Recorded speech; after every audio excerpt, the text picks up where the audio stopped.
তো বন্ধুরা সকাল সকাল বাগানে আসছি, তোমাদের দাদা ভাইও এসেছে। তো আজকের কাটবো পুঁই শাক, কিন্তু এদিকে কাছে নিয়ে এসেছো তো কী হবে, হাতে কাটতে পারবে? চলো পুঁই শাক দেবে, চলো বন্ধুরা, কত কচি পুঁই শাক হয়েছে, আর তার সাথে ঢ্যাঁড়সও কাটবো। এদিকে দেখো পুঁই শাকগুলো দেখাই তোমাদেরকে। তো এই দেখো বন্ধুরা কী সুন্দর মোটা মোটা, খুব সুন্দর মোটা মোটা পুঁই শাক। এই দেখো মোটা মোটা পুঁই শাক। তো নতুন মাটি ফেলা হয়েছে এইগুলোই, তো পুঁই শাক গাছ দেওয়া হয়েছে, খুব সুন্দর পুঁই শাক হয়েছে। ছোটো ছোটো গাছ বসানো হয়েছিল, সব পুঁই শাকগুলো খুব সুন্দর হয়েছে। আর এদিকে সেই নোটে শাক বড় বড় হয়েছে বলো, এবারে এইগুলো ডাঁটা চচ্চড়ি খাওয়া যাবে।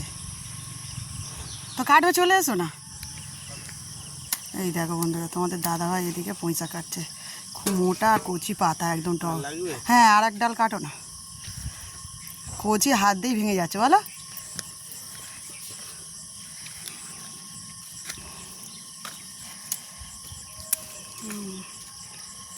আর একটা ডাল নেবে? এই তো ঢ্যাঁড়স, কচি কচি ঢ্যাঁড়স হয়েছে, অনেকগুলোই আছে, বা ওদিকেও আছে, আমি কালকে দেখছিলাম। এই দেখো বন্ধু, এদিকে চিচিঙ্গাগুলো মোটামুটি বড় হয়েছে, 2-3 দিনের ভেতরে তুলবো জানো। তো ঢ্যাঁড়স তোলা রেডি হয়ে গেছে। এদিকে তোমাদের দাদাভাই বলছে যে চিচিঙ্গাটা তুলে নাও, নাহলে জল হচ্ছে সব পচে যাবে। তো দুটো পচে গেছে, তো বলছে তুলে নাও, কচি হয় ভাজা খেয়ে নেবে, কেন এত জল হচ্ছে চিচিঙ্গা আর বেশি দিন বাঁচবে না। ওপারেও আছে,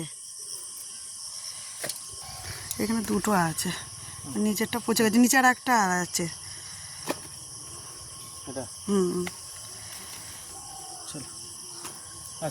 তো জঙ্গল, বাগানটা পুরো জঙ্গল হয়েছিল বন্ধুরা। তো এখানে বেগুনটা তুলে নেবো, কচি বেগুন তুলে না। এই তো এই তো তলায় একটা, ওই একটা। এই দেখো বন্ধুরা, সকাল সকাল বাগানে এসে কত রকম সবজি তোলা হচ্ছে দেখো। দাঁড়ো, লঙ্কা গাছে ফের ফুল এসেছে। হ্যাঁ,